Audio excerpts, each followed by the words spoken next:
বয়স আছে, রেডিওতে খেলা শুনতাম। তখন আমার ধারাবাহিকের গুরু ওই চৌধুরী জাফরুল্লাহ সাহেব, যিনি যেভাবে বাংলাদেশকে সেভাবেই একটু স্মরণ করে নিব।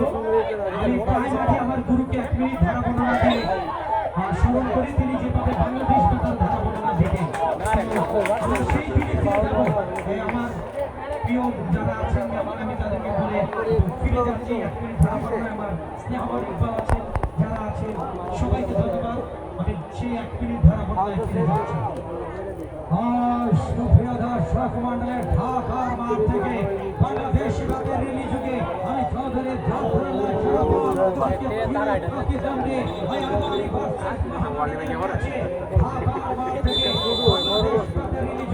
সংযুক্ত হচ্ছি।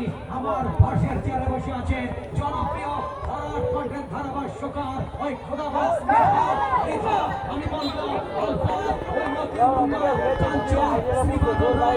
মোহন বাগানকে কাটিয়ে এবার বাংলা ওপার বাংলাকে ছাপিয়ে আজকে ঢাকার মাঠে চির প্রতিদ্বন্দ্বী প্রতিদান একসাথে লড়াই নেমেছে। এই দলে বাংলাদেশ ঢাকা থেকে ফিরে যাচ্ছি। আমি চৌধুরী জাফরুল্লাহ